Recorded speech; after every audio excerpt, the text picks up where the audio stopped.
বাহ, সাবাস, দারুণ, এই সমস্ত যে কথাগুলো যখন আমরা বলি তার মানে সেটা একটা ইন্টারজেকশন হয়, অর্থাৎ যেখানে আমরা আমাদের মনের ভাবকে প্রকাশ করি। এই যে কোনো একটা সময় হয়তো খুব বেশি উচ্ছ্বাসিত হয়ে উঠেছো, কিছু দেখে খুব মজা লেগেছে বা কিছু দেখে খুব দুঃখ পেয়েছো, এরকম সিচুয়েশনে যে কথাগুলো ইংলিশে তোমরা বলতে পারো সেরকম বিশেষ কিছু ইন্টারজেকশন নিয়ে আজকের এই ভিডিওটা শিখে নাও খুবই সহজভাবে দৈনন্দিন জীবনের লাইনে কিভাবে ইন্টারজেকশনগুলো আমরা ইউজ করতে পারি। তো এখানে আমরা পার্টস অফ স্পিচের এই গুরুত্বপূর্ণ একটি অংশে শিখবো এরকম কিছু শব্দ যেগুলো আমাদের দৈনন্দিন জীবনের লাইনগুলোকে আরো স্মার্টলি বলতে সাহায্য করে। লক্ষ্য করো, এখানে খুবই সাধারণ কিছু লাইনস আমি লিখেছি যেগুলো দৈনন্দিন জীবনে আমরা বলে থাকি। সেই শব্দগুলো কিভাবে আমরা ইংলিশে বলতে পারি ইন্টারজেকশন সঠিকভাবে ব্যবহার করে। প্রথমে দেখো, আহা বৃষ্টির শব্দটা শুনে দেখো। আহা বৃষ্টির শব্দটা শুনে দেখো, এখানে যে কথাটা বলা হলো ইম্পারেটিভ সেন্টেন্স লাইনটা রয়েছে, এটা আমরা ইম্পারেটিভে একটা স্ট্রাকচার দেখতে পাচ্ছি, কিন্তু শুরুতে রয়েছে একটা ইন্টারজেকশন আহা। এই যে সেন্সটা, এই অর্থে আমরা কি বলতে পারি, তখন সেক্ষেত্রে লাইনটা আমরা এরকম ভাবে বলতে পারি যে আহ, listen to the sound of the rain, listen to the sound of the rain। তো এখানে আহ শব্দটা যেটা ব্যবহার হলো এই আহা সেন্সে, যখন আমরা বাংলায় আহা বলি এরকম অর্থে আহ কথাটাকে আমরা ব্যবহার করতে পারি। AH। নেক্সট ওয়ানটা দেখো, ওহো দয়া করে জানলাটা বন্ধ করো। ওহো, ওহো খুবই কমন একটা শব্দ, আমরা প্রায় এরকম কথা বলে থাকি, হয়তো হাওয়ার ভালো ফোর্স, বাইরে থেকে হাওয়ার ফোর্স আসছে ঝড় বৃষ্টির সময়, সেরকম সেন্সে জানলা বন্ধ করো বা কিছু, তাই জন্য তখন এরকম বলা হচ্ছে ওহো জানলাটা বন্ধ করো, দয়া করে জানলাটা বন্ধ করো। তখন সেক্ষেত্রে লাইনটা আমরা এইভাবে বলবো যে oh please close the window, oh please close the window. তাহলে ওহ একটি খুবই চেনা পরিচিত একটি ইন্টারজেকশন যেটা আমরা ব্যবহার করতে পারি। তারপরে ইম্পারেটিভ সেন্টেন্স আছে প্লিজ ক্লোজ দ্য উইন্ডো।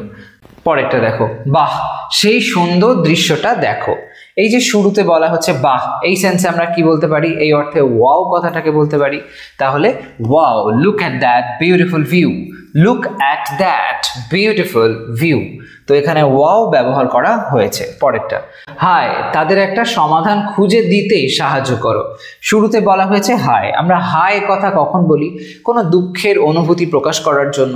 হতে পারে এখানে তারা সমাধান খুঁজে পাচ্ছে না, তাদের পরিস্থিতি খুব জটিল হয়ে যাচ্ছে, সেই ক্ষেত্রে আর কি বলা হচ্ছে যে হায়। তো এই সেন্স অনুযায়ী আমরা অ্যালাস শব্দটাকে ব্যবহার করতে পারি। Alas help them find a solution, alas help them find a solution. তাহলে হাই অর্থে অ্যালাস ব্যবহার করতে পারি। তারপরেরটা, বাপ রে ধারের দিকটা থেকে সরে দাঁড়াও। এই যে বলা হয়েছে বাপ রে, কিভাবে বলবে ইংলিশে, হয়তো ছাদের ধারে একদম কেউ গিয়ে দাঁড়িয়ে আছে, একদম মানে যে কোনো মুহূর্তে পড়ে যেতে পারে এরকম একটা ব্যাপার। তো তুমি চমকে গেছো দেখে, তাই তুমি বলছো বাপরে ওখান থেকে সরে যাও, এরকম একটা সেন্সে ধারের দিকটা থেকে সরে দাঁড়াও, এরকম অর্থে বাপরে অর্থে ব্যবহার করতে পারো ইয়াইক্স। ওকে, ইয়াইক্স দেখবে অনেক কার্টুন বা কমিক্সে তোমরা দেখতে পাবে, ওরকম ছবির পাশে হয়তো ভয় পেয়ে গেছে, চমকে গেছে, তো ছবির পাশে লেখা আছে ইয়াইক্স বলে, চুলগুলো খাড়া খাড়া হয়ে গেছে, এরকম সেন্সে। তো বাপরে এরকম অর্থে, তো সেই অর্থে আমরা লাইনটাকে এইভাবে বলবো, yikes move away from the edge, move away from the edge. Move away মানে সরে দাঁড়াও, ফ্রেজাল ভাব ব্যবহার করা হয়েছে। কোথা থেকে, ফ্রম দ্য এজ, এজ অর্থাৎ সেই কিনারা বা ধার, এটাকে বলা হচ্ছে সেই ধারের থেকে সরে দাঁড়াও। তারপর নেক্সট ওয়ানটা দেখো, সাবাস তোমার দলকে উৎসাহ দিয়ে যাও। সাবাস, খুব ভালো কাজ তুমি করছো, তোমার দল খুব ভালো কাজ করছে, তাদেরকে উৎসাহিত করে যাও, সাবাস। এরকম সেন্সে ব্যবহার করো ব্রাভো। তাহলে Bravo, keep encouraging your team, তুমি এনকারেজ করে যাচ্ছ, সেই কাজটা তুমি চালিয়ে যাও, কিপ এনকারেজিং ইয়োর টিম। তো এখানে ব্রাভো শব্দটা ব্যবহার করা হলো সাবাস অর্থে। ওকে, নেক্সট ওয়ানটা, চুপ, এক মিনিট চুপ করে থাকো। কাউকে তুমি হয়তো বকে দিলে, চুপ করতে বললে, খুব চিৎকার চেঁচামেচি করছে, কথা কিছুতেই শুনছে না, তখন সেক্ষেত্রে চুপ, এই যে সেন্সটা, এক্ষেত্রে কিভাবে বলবো, তখন বলো hash, stay quiet for a minute, hash stay quiet for a minute. এই যে হাশ শব্দটা ব্যবহার করা হয়েছে, মানে আমরা যেরকম বলি এরকম করি, এই সেন্সটা বোঝানোর জন্য। Okay, hush stay quiet for a minute, এরকম ভাবে। তো চুপ। পরেরটা, উফ তাড়াতাড়ি একটু বরফ এনে দাও, তাড়াতাড়ি একটু বরফ এনে দাও, কিছু হয়তো কোথাও লেগে গেছে তাই জন্য বলা হচ্ছে উফ। এরকম সেন্সে আউচ শব্দটা ব্যবহার করতে পারি, আউচ। তাহলে ট্রান্সলেট করলে হবে আউচ, ব্রিং সাম আইস কুইকলি, ব্রিং সাম আইস কুইকলি। তাহলে এখানে আউচ শব্দের ব্যবহার হয়েছে সেই ব্যথা বা কোথাও একটা কিছু লেগে গেছে সেই সেন্সটা বোঝানোর জন্য। এই রে ওটা আবার পরীক্ষা করো, এই রে, এরকম সেন্সে কি বলবে? এই রে। এই অর্থে ব্যবহার করতে পারো সিম্পলি এহ। ওকে, এহ। তো সেই সেন্সে লাইনটা এইভাবে বলো, eh check that again, check that again. Eh শব্দটা তো এখানে এই রে মানে এ কি, এটা দেখা হলো না তো, এই বাবা এটা দেখা হলো না, ইউজ করে ফেললাম। একটা হয়তো বাজার থেকে কোনো একটা খাবার কিনে এনেছো, কিছুটা খেয়েও নিয়েছো, হট করে মনে পড়লো তাই তো এক্সপায়ারি ডেটটা দেখা হয়নি, তো এরকম সেন্সে এহ বলে তখন বলতে পারো এই সেন্সটা, এই রে। পরেরটা সিদ্ধান্ত নেওয়ার আগে ভাবো। এই যে এই কথাটা আমরা ইংলিশে কিভাবে বলি? আমরা অল দ্য টাইম চ্যাটে তো এরকম কথা খুব বলে থাকি, মেসেজে যখন কাউকে মেসেজ করছি, তো সেই সেন্সে কি বলি আমরা? অর্থে HMM। সেম একই রকমভাবে ইংলিশে আমরা বলতে পারি। তো think before you decide, think before you decide. তো HMM এটার ব্যবহার করতে পারো। ওকে, পরেরটা আরে আরে এটা এখনই ঠিক করে দাও। এই যে বলা হচ্ছে আরে আরে, এরকম সেন্সে ইংলিশে আমরা আহ ওহ এই কথাটাকে ব্যবহার করতে পারি। এই সেন্সে আহ ওহ ফিক্স দিস ইমিডিয়েটলি, এই যে ধরনের বিশেষ এক্সপ্রেশনটা এই আরে আরে জাতীয় সেন্স বোঝানোর জন্য ব্যবহার করতে পারো। এটা এখনই ঠিক করে দাও, এখনই, এখনই বোঝাতে ইমিডিয়েটলি, ফিক্স দিস ইমিডিয়েটলি। পরেরটা দারুণ, জয়ের আনন্দটা উদযাপন করো।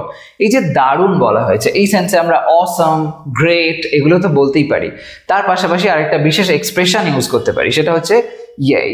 ওকে, ইয়েই দারুণ, ইয়েই। তো সেই সেন্সে ইয়েই সেলিব্রেট দ্য ভিক্টরি, ইয়েই সেলিব্রেট দ্য ভিক্টরি। এই যে ইয়েই ব্যবহার করা হয়েছে, দারুণ কিছু একটা জিনিস, খুব ভালো কিছু ঘটেছে, তো একেবারে আমরা বলি না ইয়েই জিতে গেছি, এরকম টাইপের সেন্সে, তো ইয়েই।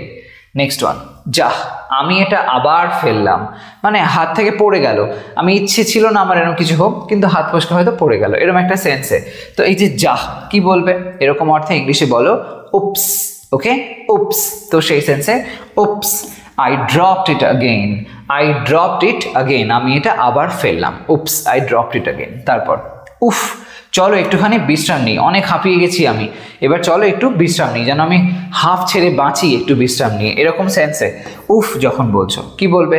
তখন বলো phew, PHEW, phew. Phew let's take a rest for a while, phew let's take a rest for a while. এই ফিউটা খেয়াল রেখো, খুব ইউজফুল, অনেক ক্ষেত্রেই তোমরা এটার ব্যবহার লক্ষ্য করবে। পরেরটা হই, ওদেরকে গেট থেকে ডাকো। এখানে এই যে হই, এরকম কথা আমরা কখন বলি? কাউকে হয়তো ডাকছি দূর থেকে, চিৎকার দিয়ে বলছি হই ওদেরকে গেট থেকে ডাকো, এই যে বললাম, এই যে হই এরকম করে বলে ওঠা, এই সেন্সটা ইংলিশে বলতে পারো ahoy। ওকে, ahoy। তাহলে সেই সেন্সে ahoy call them from the gate, call them from the gate। তাহলে ahoy শব্দটা এই অর্থে ব্যবহার করা যায়। দেখতে পেলে খুবই সিম্পল কিছু ইন্টারজেকশন, মাত্র 15টা ইন্টারজেকশন আমি আজকে তোমাদের বললাম। এগুলোর ব্যবহার করে তোমরা এরকম ধরনের লাইনসগুলো খুব স্মুথলি বলতে পারো, ইউজ করো, এগুলো বেশ সুন্দর স্মার্ট সাউন্ড করবে। আর কোথাও কনফিউশন হলে আমাকে কমেন্ট সেকশনে অবশ্যই জানিও। আজকের ভিডিও এই পর্যন্তই থাকলো, ভিডিওটাকে লাইক করতে ভুলো না, শেয়ার করো সমস্ত ফ্রেন্ডসদের সাথে, চ্যানেলটা এখনো সাবস্ক্রাইব না করে থাকলে অফকোর্স করে নিও, কারণ এই ধরনের ইনফরমেটিভ ভিডিওস তোমরা আমার চ্যানেল থেকে পেতেই থাকবে। আজ তবে আসি, সবাই ভালো থাকো, সুস্থ থাকো, বাই।